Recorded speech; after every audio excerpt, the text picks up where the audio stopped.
그 선생님이 갑자기 첫 수업 시간에 내가 싫은 사람은 나가도 좋아요 이래요. 지금 인사를 앞두고 있어서 혹시 그것 때문에 강요에 의해서 오신 분들 있으면 나가셔도 좋습니다.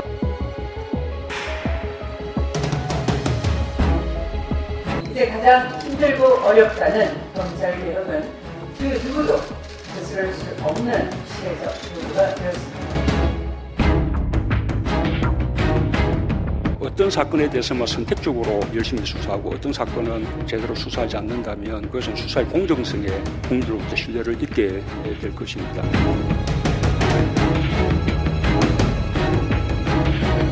검찰도 민주적 통제를 받아야 하는 기관이다라는 점에 대해서 좀 더 분명히 인식하면서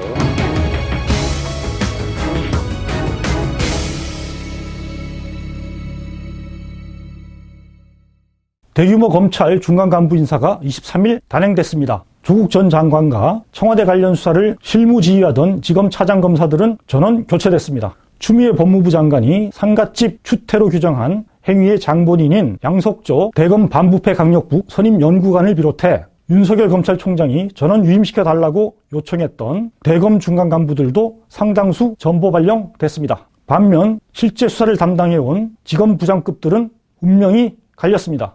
조국 일가 수사를 진행해온 고영권 서울중앙지검 반부패 수사 2부장은 대구지검 반부패 수사부장으로 내려보냈습니다. 사실상 좌천성 전보 발령입니다. 그러나 김기현 측근 관련 경찰 수사 의혹, 이른바 청와대 하명 수사 의혹 수사를 담당하고 있는 김태은 서울중앙지검 공공수사 2부장은 유임됐습니다. 유재수 감찰무마 의혹 사건 수사를 담당해온 이정섭 서울동부지검 형사 6부장도 역시 유임됐습니다. 이른바 수사방해 프레임이 작동하는 것을 막기 위한 절충이라는 풀이가 나오는데요. 이를 포함해 이번 중간 간부 인사의 성격을 차분히 한번 짚어보겠습니다.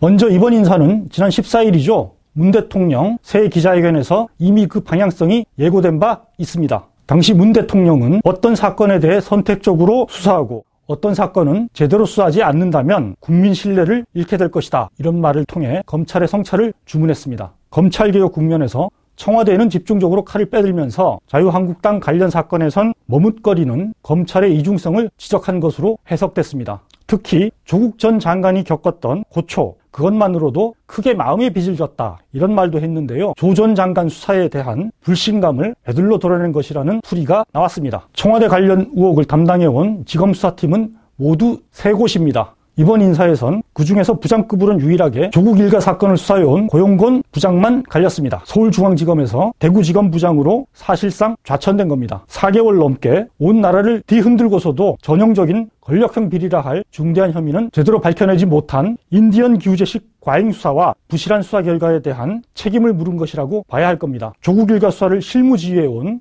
송경호 서울중앙지검 3차장도 이번 인사로 여주지청장으로 이동했습니다. 결국 조국 수사 라인은 한동훈 전 대검 반부패 강력부장에 이어 이번에 모두 정리된 셈입니다. 다음으로 눈에 띄는 대목은 청와대 관련 수사를 지휘해온 차장급과 대검 실무간부들이 교체됐다는 점입니다. 이른바 하명 의혹 수사를 지휘해온 신봉수 서울중앙지검 2차장은 평택지청장으로 이동했습니다. 유재수 사건 수사를 이끌어온 홍승욱 서울동부지검 차장은 천안지청장으로 전보됐습니다. 또 대검에서도 한동훈 전 부장 밑에서 조국 일가 수사와 유재수 사건을 조정해온 양석조 선임 연구관은 대전고검 검사로 좌천됐습니다. 실무지휘관급에 대해서는 청와대를 대상으로 한 편파, 표적 수사 논란에 대한 책임을 물은 것으로 볼 수 있는 대목입니다. 그러면서도 부장급에선 관련 수사가 진행 중인 경우에는 유임시켰습니다. 조국 일가 수사가 기소까지 끝나 사실상 마무리된 고용권 부장을 제외하고는 하명 의혹 수사를 맡고 있는 김태훈 부장, 유재수 사건 수사를 담당해온 이정섭 부장 모두 남겨뒀습니다. 자유한국당과 보수 언론에서 줄기차게 제기하고 있는 살아있는 권력에 대한 수사 방해라는 프레임을 차단하기 위한 고려가 아니냐는 풀이가 나옵니다. 실제 수사를 하고 있는 부장과 검사들을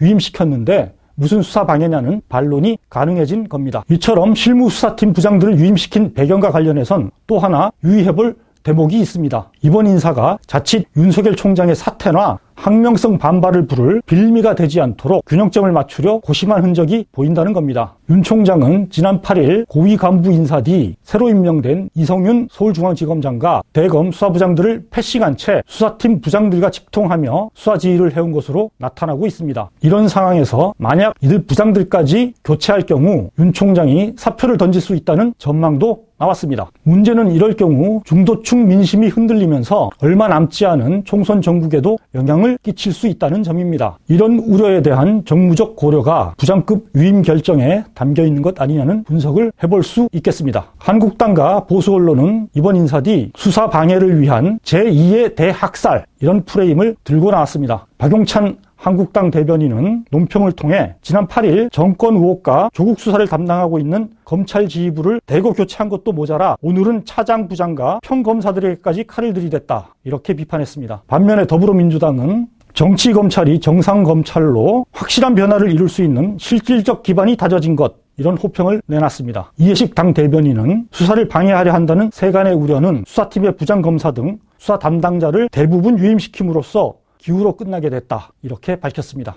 한겨레 신문은 어떻게 평가했을까요? 관련 사설 내용입니다. 일각에서 제2의 대학살 운운하지만 과한 표현이다. 이런 평가를 내렸습니다. 특히 부장이 위임된 유재수 수사, 하명 의혹 수사와 관련해서는 신속한 수사를 주문했습니다. 어떻습니까? 이번 인사는 비교적 균형점을 찾으려 노력한 모습이 엿보입니다. 이번 인사를 기점으로 윤석열 검찰이 더는 편파수사, 표적수사, 과잉수사 논란에 빠지지 않으면서도 엄정하고 신속한 수사 결과를 내놓는 변화의 모습을 보여줄 수 있을까요? 함께 계속 주시하도록 하겠습니다.